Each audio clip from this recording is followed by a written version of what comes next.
Suatu hari, saat kota Madinah dalam suasana aman dan tenang, terlihat dari tempat ketinggian di pinggir kota debu tebal yang mengepul ke udara.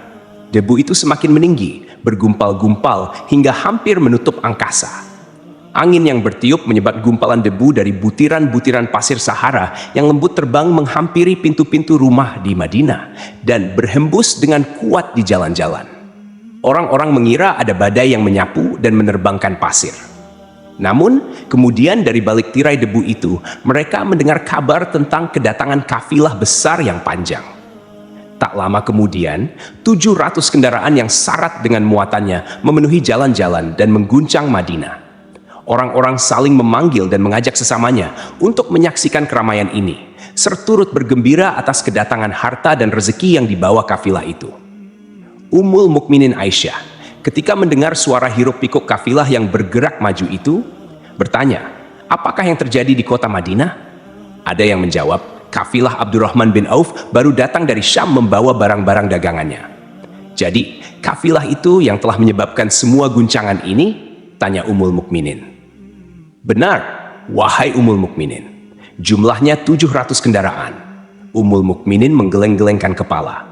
Pandangannya menerawang jauh seolah-olah sedang mengingat-ingat peristiwa yang pernah dilihat atau ucapan yang pernah didengarnya.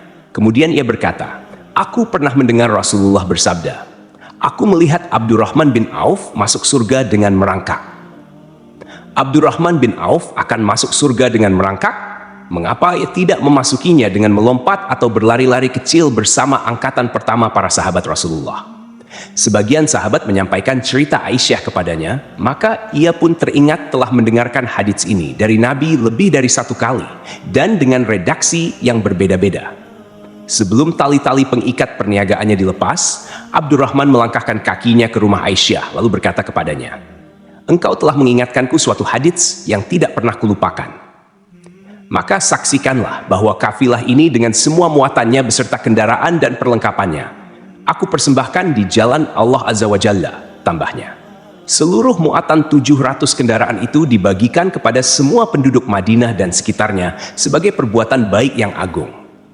Peristiwa yang satu ini saja sudah cukup untuk mengukir sebuah gambaran yang sempurna tentang kehidupan sahabat Rasulullah, Abdurrahman bin Auf. Dialah saudagar yang sukses, lebih sukses daripada kesuksesan yang pernah ada. Dia merupakan orang kaya dengan kekayaan yang melimpah ruah.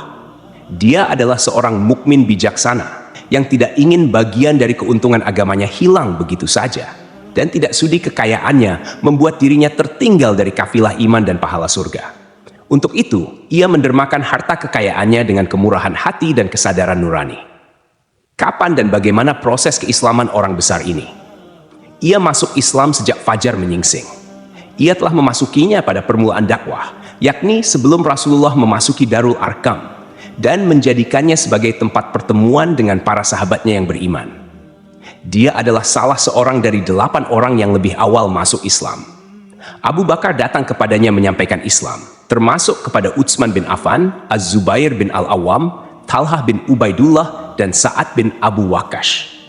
Tidak ada persoalan yang tertutup bagi mereka, dan tiada keraguan yang menjadi penghalang. Bahkan mereka segera pergi bersama Abu Bakar As-Siddiq menemui Rasulullah untuk menyatakan bayat dan memikul bendera Islam.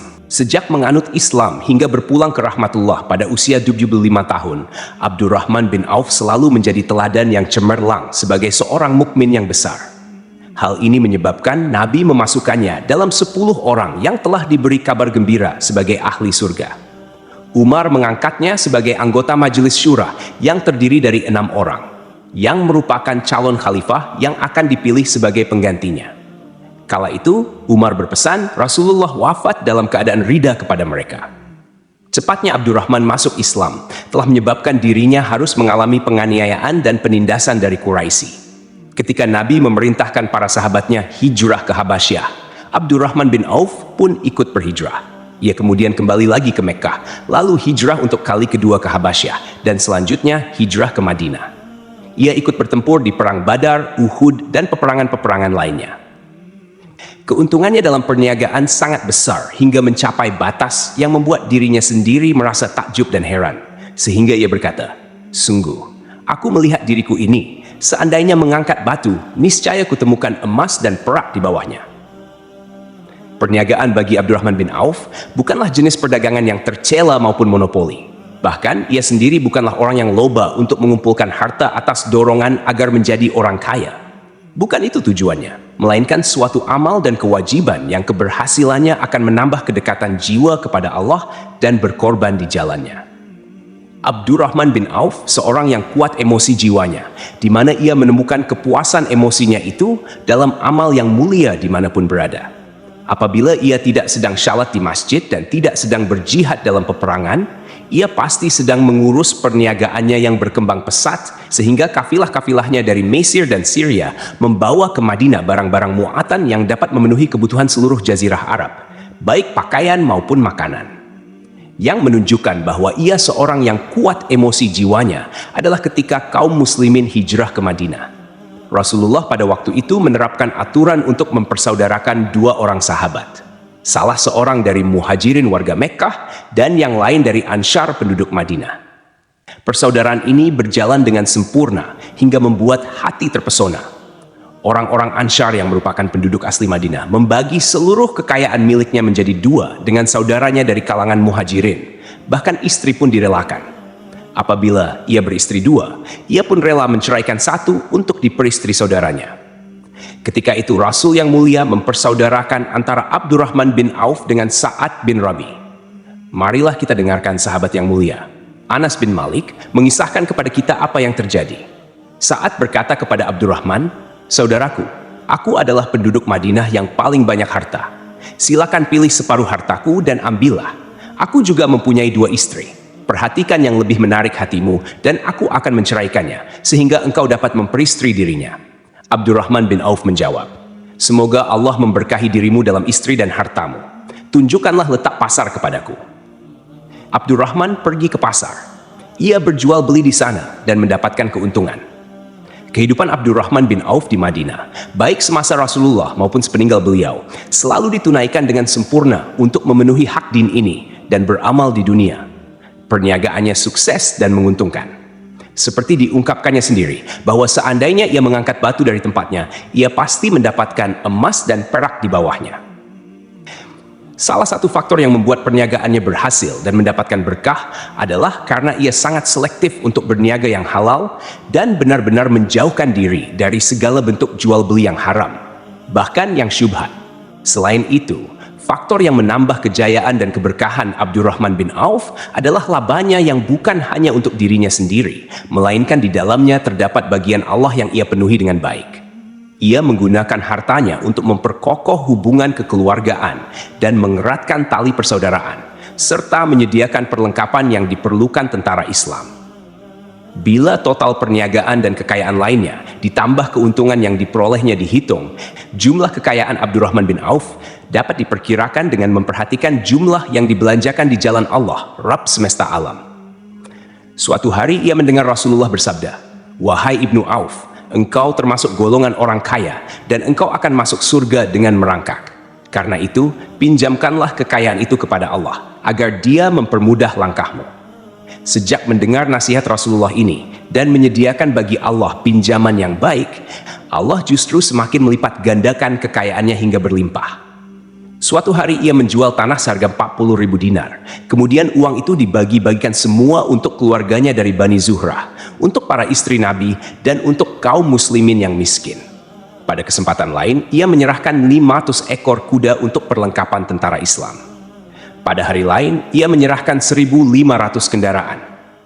Menjelang wafat, ia mewasiatkan 50.000 dinar untuk diinfakkan di jalan Allah. Ia juga berwasiat bagi setiap orang yang ikut perang Badar dan masih hidup, masing-masing mendapatkan 400 dinar. Hingga Utsman bin Affan juga mengambil bagian dari wasiat itu, meskipun termasuk orang kaya. Ia berkata, "Harta Abdurrahman bin Auf halal lagi bersih, dan memakan harta itu membawa keselamatan dan keberkahan." Ibnu Auf adalah seorang yang mengendalikan hartanya, bukan dikendalikan oleh hartanya. Sebagai buktinya, ia tidak mau celaka dengan mengumpulkannya dan tidak menyimpannya. Bahkan ia mengumpulkannya dengan tetap merendahkan hati dan dari jalan yang halal. Kemudian harta itu tidak ia nikmati untuk kepentingan sendiri, melainkan untuk dinikmati bersama keluarga, kerabat, rekan-rekan, dan masyarakat seluruhnya.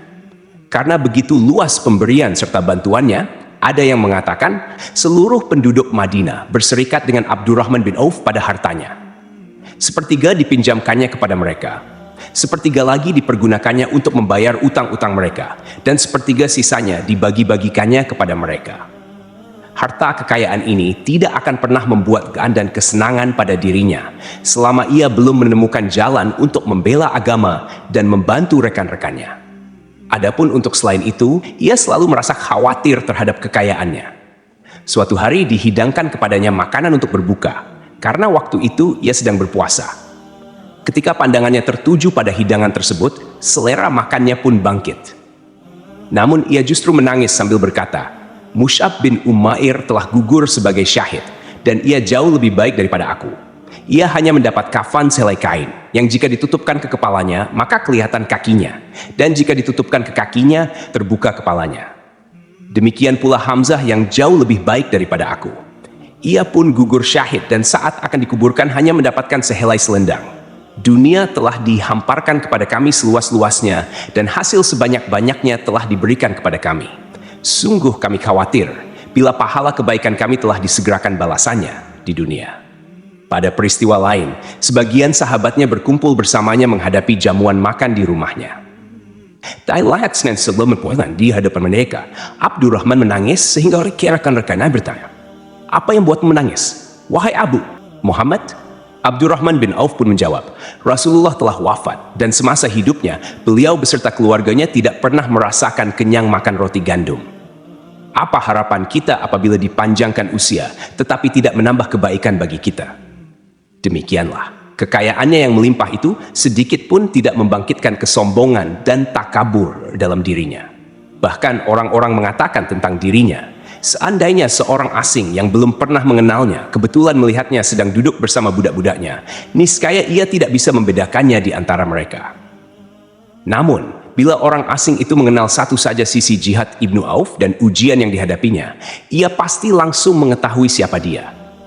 Misalnya, jika ia mengetahui bahwa di tubuhnya terdapat 20 bekas luka dari perang Uhud dan bahwa salah satu dari bekas luka ini meninggalkan cacat pincang yang tidak sembuh-sembuh pada salah satu kakinya, atau jika ia tahu bahwa beberapa gigi serinya rontok di perang Uhud yang menyebabkan kecadelan yang jelas pada ucapannya, maka ia pasti menyadari bahwa laki-laki yang berperawakan tinggi dengan wajah berseri, kulit halus, pincang, dan cadel sebagai tanda jasa dari perang Uhud, itulah Abdurrahman bin Auf. Semoga Allah ridha kepadanya, dan ia pun ridha kepada Allah. Kita sudah terbiasa memperhatikan tabiat manusia, bahwa harta kekayaan biasanya menyebabkan seseorang suka berkuasa. Artinya, orang-orang kaya seringkali ingin memiliki pengaruh untuk melindungi kekayaan mereka, melipat gandakan pengaruh itu, memuaskan nafsu, serta demi kebanggaan dan kepuasan pribadi. Semua ini merupakan sifat yang biasanya dibangkitkan oleh kekayaan.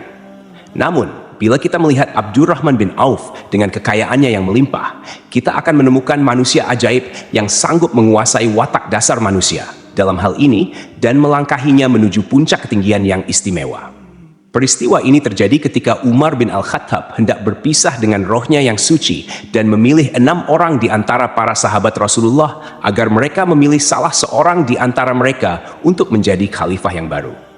Pada saat itu, sembari menunjuk ke Ibnu Auf, bahkan sebagian sahabat menegaskan bahwa dialah orang yang lebih berhak menjadi khalifah di antara 6 orang itu. Namun ia menjawab, "Demi Allah, seandainya diambilkan pisau lalu ditaruh ke atas leherku, kemudian kalian menusukkannya sampai tembus, itu lebih aku sukai daripada menerima jabatan tersebut." Demikianlah, saat 6 orang terpilih itu mengadakan pertemuan untuk memilih salah seorang di antara mereka sebagai khalifah pengganti Al-Faruq, Umar bin Al-Khattab, Abdurrahman bin Auf telah menyatakan kepada rekan-rekannya bahwa ia telah melepaskan haknya yang dilimpahkan Umar kepadanya sebagai salah seorang dari 6 calon yang akan dipilih menjadi khalifah. Dengan demikian, kewajiban mereka untuk melakukan pemilihan itu terbatas di antara mereka berlima saja. Sikap zuhudnya terhadap jabatan pangkat ini dengan cepat telah menempatkan dirinya sebagai hakim di antara 5 orang tokoh terkemuka itu. Mereka menerima dengan senang hati agar Abdurrahman bin Auf menetapkan pilihan khalifah di antara mereka berlima. Ali bin Abi Thalib mengatakan, Aku pernah mendengar Rasulullah menyifatimu bahwa engkau adalah orang yang dipercaya oleh penduduk langit dan dipercaya pula oleh penduduk bumi. Ibnu Auf akhirnya memilih Utsman bin Affan untuk jabatan khalifah, dan yang lain pun menyetujui pilihannya. Itulah hakikat seorang laki-laki yang kaya raya dalam Islam. Apakah Anda telah memperhatikan bagaimana Islam telah mengangkat dirinya jauh di atas kekayaan dengan segala godaan dan penyesatannya itu? Dan bagaimana ia menempa kepribadiannya dengan sebaik-baiknya? Pada tahun 32H, tubuhnya berpisah dengan rohnya. Ummul Mukminin Aisyah ingin memberinya kemuliaan khusus yang tidak diberikannya kepada orang lain, dengan memberikan usulan kepadanya ketika ia masih terbaring di ranjang menuju kematian, agar bersedia dikuburkan di pekarangan rumahnya, berdekatan dengan Rasulullah, Abu Bakar, dan Umar. Namun, ia memang seorang muslim yang telah dididik Islam dengan sebaik-baiknya, sehingga merasa malu bila dirinya diangkat dan disandingkan dalam kedudukan tersebut. Selain itu, ia telah membuat janji dan ikrar yang kuat dengan Utsman bin Mazun, yakni jika salah seorang di antara mereka meninggal sesudah yang lain, hendaklah ia dikuburkan di dekat sahabatnya itu. Saat rohnya bersiap-siap memulai perjalanannya yang baru, air matanya meleleh, sedangkan lidahnya bergerak-gerak mengucapkan kata-kata, "Aku khawatir dipisahkan dari sahabat-sahabatku karena kekayaanku yang melimpah ruah." Namun, ketenangan dari Allah segera menyelimutinya, lalu senyuman tipis menghiasi wajahnya, disebabkan sukacita yang memberi cahaya dan kebahagiaan yang menenteramkan jiwa. Ia memasang telinganya untuk menangkap sesuatu, seolah-olah ada suara yang lembut merdu yang datang mendekat. Ia sedang mengenang kebenaran sabda Rasulullah yang pernah beliau ucapkan, Abdurrahman bin Auf di dalam surga. Ia mungkin juga sedang mendengarkan janji Allah dalam kitabnya. Orang yang menginfakkan hartanya di jalan Allah, kemudian tidak mengiringi apa yang diinfakkan itu dengan menyebut-nyebutnya dan menyakiti perasaan penerima. Mereka memperoleh pahala di sisi Rabb mereka. Tidak ada rasa takut pada mereka, dan mereka tidak bersedih hati.